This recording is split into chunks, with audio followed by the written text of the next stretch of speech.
Ma asaba min musibatin. This is where the real fruits of Iman begin now.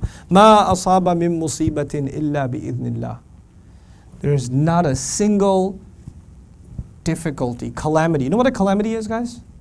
What's a calamity? Something really bad that happens, right? So there's not a single terrible thing that happens at all, except that it happens by Allah's permission. The disbeliever says, how come bad things happen?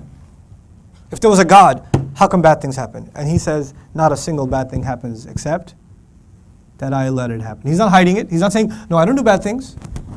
I don't let you experience any difficulties. No. Anything that hits, any calamity that hits, it hits by Allah's permission. Now let me tell you about the word musibah. Urdu speakers know, kya musibat hai? Kya musibat hai? Your mom ever said that to you?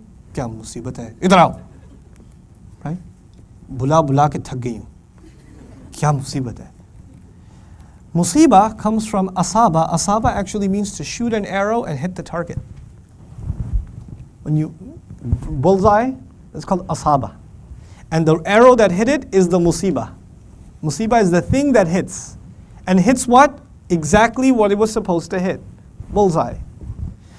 A difficult situation, Allah describes it like an arrow that hit its target. In other words, whatever happened to you was meant to happen to you, and there was no way it wasn't going to happen to you, because Allah never misses His target. Everything that happens to you is supposed to happen to you, just like the arrow is supposed to hit its target. So Muslims don't look back and say, oh, I wish that never happened. I wish I was the older brother. I wish. People have different kinds of weird wishes. Man, if only I was born in that family. They are so much happier than we are.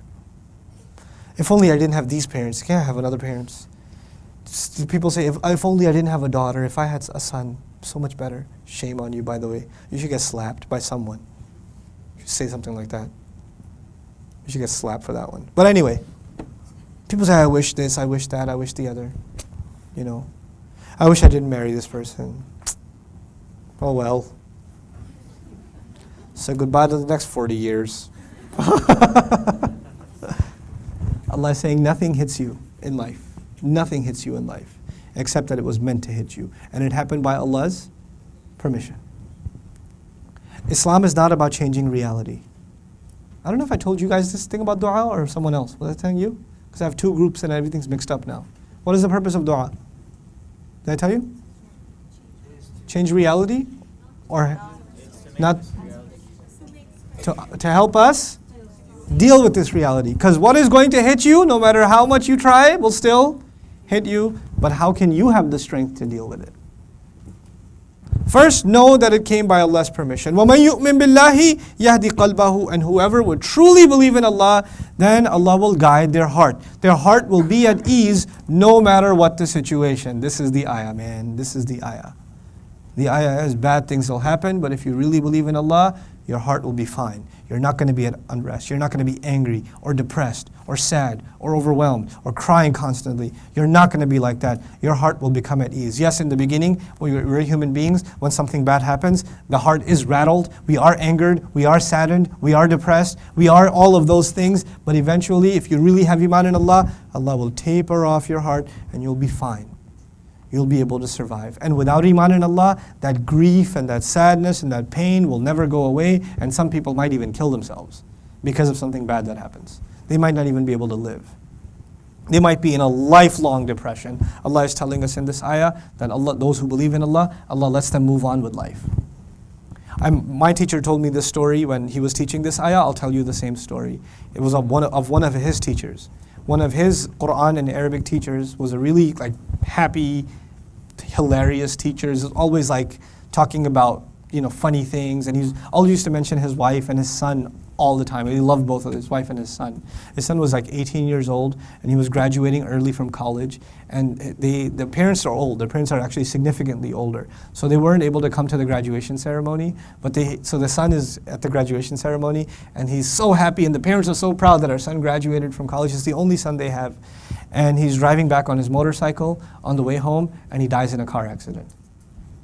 They were waiting for their son to receive the news that, this boy has graduated, now he's already got a job lined up, we're so proud of him, they're cooking all kinds of food, inviting guests, and all of this is happening, and the news that comes is what? He's gone. He's gone. I can't even imagine their pain. I can't even imagine. But is that a musibah? And did it happen by Allah's permission? Yes. But in those kinds of times, your faith gets rattled. The mother might say, why did Allah do this to me? Why did He take my boy from me? What did He ever do to anyone? He was such a good boy. This was our day of happiness. Why would we go through this? Could her iman get messed up? Could the father's iman get messed up? Absolutely. And so what happened for the next few weeks and months is that they were both just extremely quiet. Nobody came to their house. They didn't go to anybody's house. He stopped teaching for a while.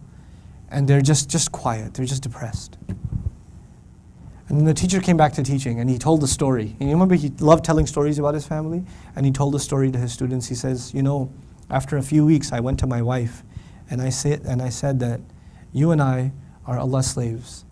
And we didn't deserve it, but He gave us this beautiful toy.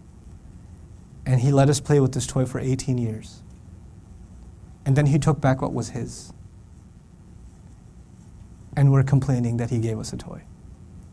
We're questioning that why did He take it away? It was never ours.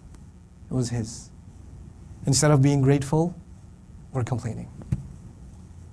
That's a believer. That's what you call belief. When it's tested. When it's tested. Some people are tested, their children become sick. Some people are tested, their parents become sick. Some people are tested, their parents get divorced. It's a test. That's not easy. You say, why would that happen to me? I deserve better. The first thing we understand when we accept Allah as Rabb is I deserve nothing. But Allah will test me, Allah will throw things at me that are going to be difficult. And if I have true faith in Allah, Allah will put my heart at ease. That mother's heart will calm down. It will be at ease. They'll be able to go through this. It's not because of Allah they're going through a difficulty. It is because of Allah they'll be able to go past the difficulty. For people who don't really have iman in Allah, they start blaming God. Then they say, I don't believe in God anymore because if there was a God, I wouldn't have gone through this.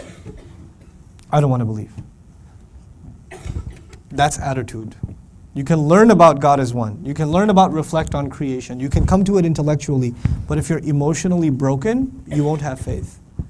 That's why Allah says, whoever truly believed in Allah, Allah guides their heart. Wallahu bi kulli shay'in alim. Allah knows everything.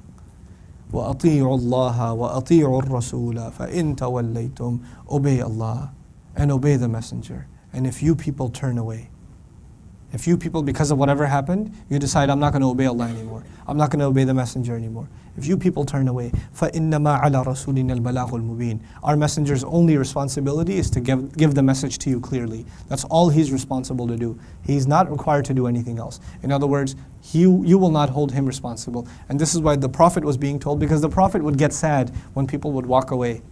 And the Prophet was told, no, your only job was to make sure that they understand. Now that they understand, now they're responsible. They cannot put that responsibility on anybody else. Allahu la ilaha illa huwa. Whether you believe or not, whether you accept or not, whether you walk away or not, Allah, no one is to be worshipped, obeyed, loved, adored.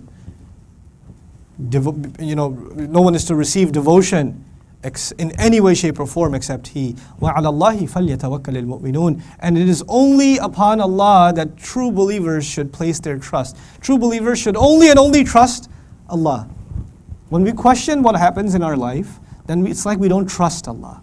And Allah is saying, true believers, forget trusting anyone else, they only trust Allah. Forget questioning what Allah did. The only one they don't question is Allah. They'll question anyone else, but they won't question Allah. That's true trust in Allah Azza wa Jalla.